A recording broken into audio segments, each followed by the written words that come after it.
Мусака – традиционно балканско ястие с мен, мама Тони.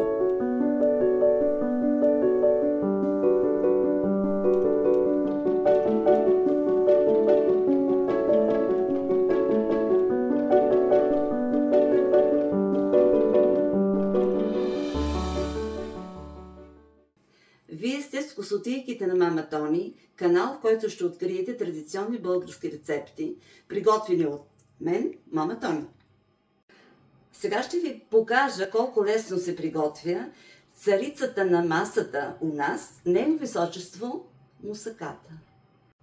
Както знаете, аз обичам да приготвям ястията изключително с домашни продукти или такива, с които съм подбрала внимателно. В случая днес ще приготвим мусака с 1 кг картофи, 1 средно голям морков, 500 г кромит-лук, половин килограм кайма и червени домати, които поради сезона, който готвим сега, той е зимен, аз не ползвам купени домати, а ползвам домати консервирани от мен през лятото от моята градина.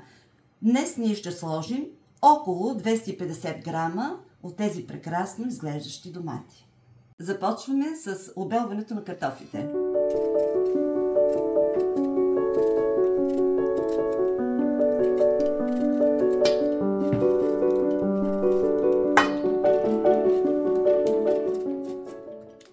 Картофите вече са обелени, пристъпваме към беленето на моркова. Следващото нещо, което ще направя, е да обеля този лук.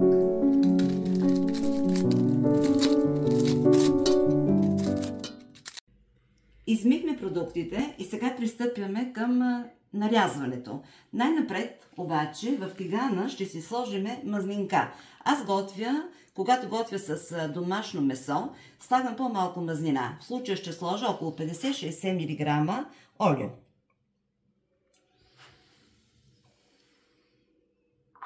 И започвам да режа най-напред лука.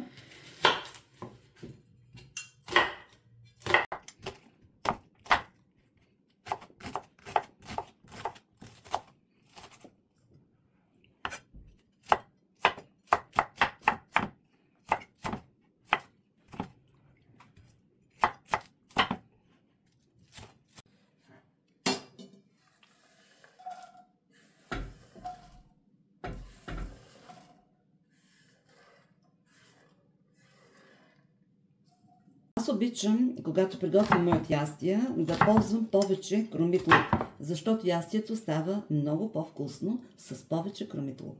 Пробвайте! Сега ще нарежа моркова.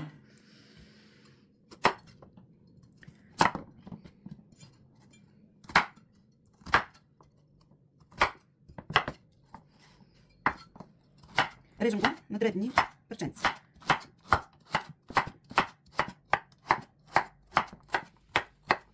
Него към нарязания вече кромит-лук и ще пристъпим да включим котлона.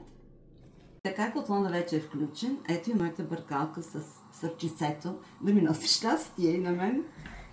Така, започваме лекичко да бъркаме, като оставяме на тигана така да се приготвя. Ние пристъпваме към нарязването на картофите. Те отнемат най-много време, докато ги нарежем. Режем ги пак на дребничко. Аз режа така.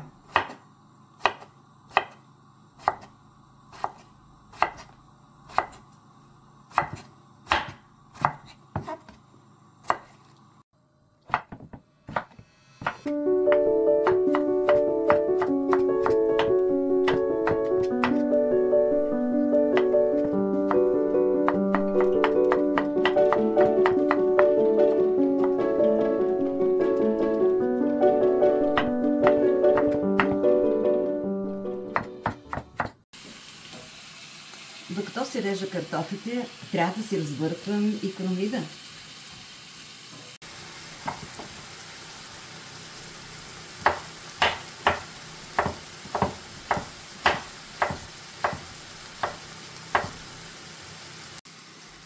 След като позапържим на лука 5-6 минути, аз ще добавя една чайна лъжичка сол.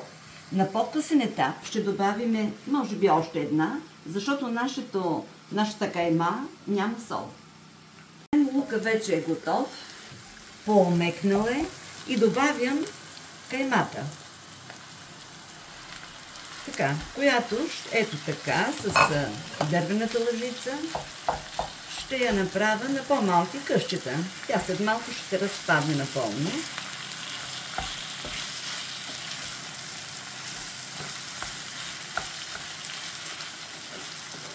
Тя е пресно смляна и е много хубава, мекичка. И нашето ястие ще стане идеално.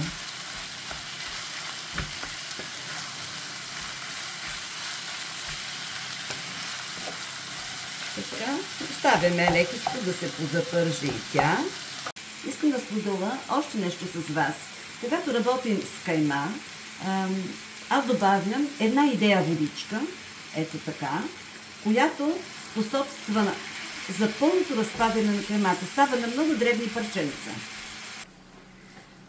Ето как се получи каймата на дребни късчета. Сега ще добавим вътре и картофите. Някои приготвят такава мусака, като слагат картофите сурови в караваната, която се приготвя. Аз лично ги запържвам.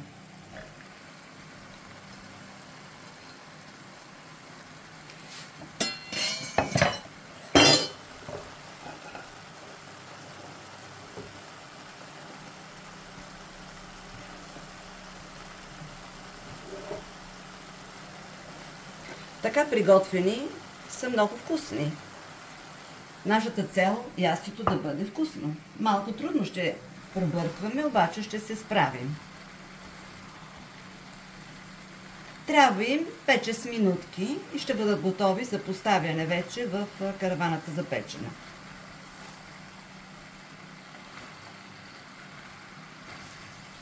Както ви обещах, по-късен етап на приготвянето на ястието ще добавя още малко сол.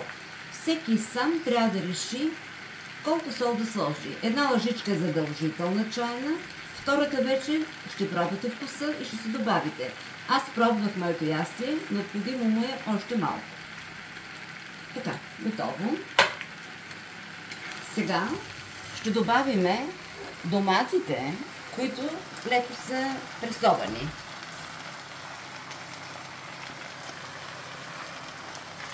Те ще се размият в ястието. Малко им трябва, една минутка само, за да се смесят добре с другите продукти. Това е прекрасно. Днес ще имаме прекрасен обяд. Сега пристъпваме към добавянето на една чайна лъжичка червен пипер. Забележете, пак домашен червен пипер. Чубрика, една чайна лъжичка, домашно приготвена от моята градина, и малко черно пиперче.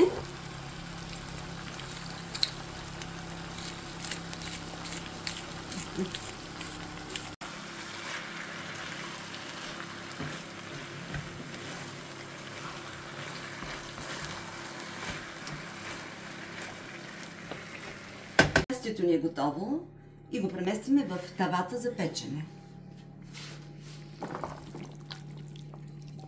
Добавям хладка вода до покриване, ето така, около литър на цялото ястие. Сега слагам тавата с мусаката за печене в урната, която е предварително загрята на 250 градуса. Ще печем около час.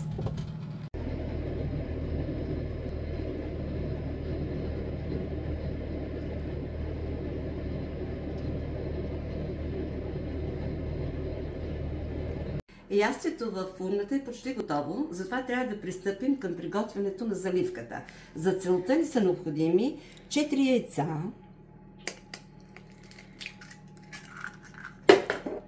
домашни яйца,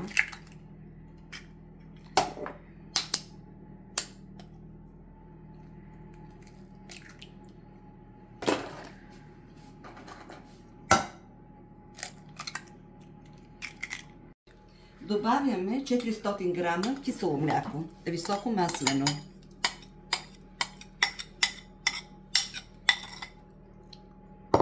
Добавяме половин кафена лъжичка сол. Разбъркваме добре.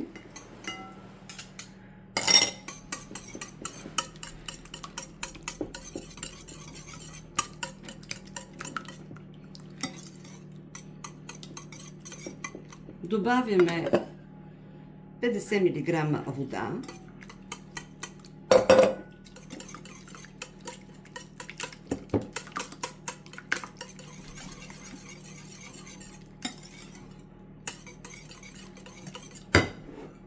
Към брашното, което е 2 лъжици супени, трябва да добавим половин лъжичка сода за хляб.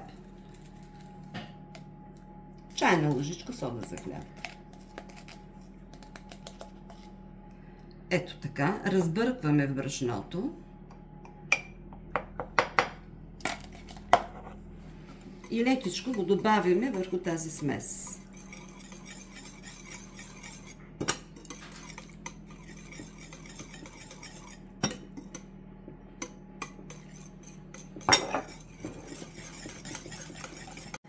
Под моето видео ще видите пълния списък на необходимите продукти за приготвянето както на мусаката, така и на застройката. Според мен тя вече е готова и ще пристъпим към изливане върху мусаката. Изваждам мусаката от фурната, за да мога спокойно да налея заливката.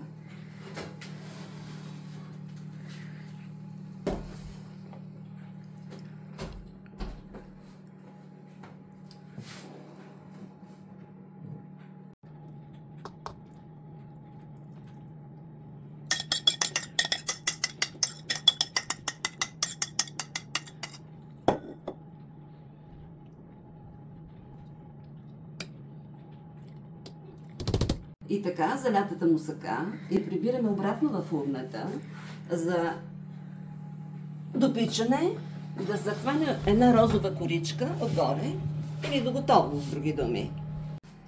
Мусаката вече е готова. Сега ще я извада, само да не се изгориме. Така, ето, поставяме така. За изпичането на нашето ястие ни беше необходим 1 час и 10 минути. Сега ще пристъпя към сервиране за обяд.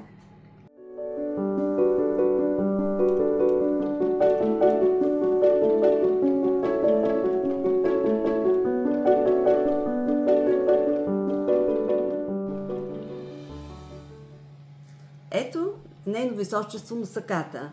Изглежда прекрасно, уха е чудесно. Сервираме с купичка кисело мляко, поръсван с малко свеж магданоз.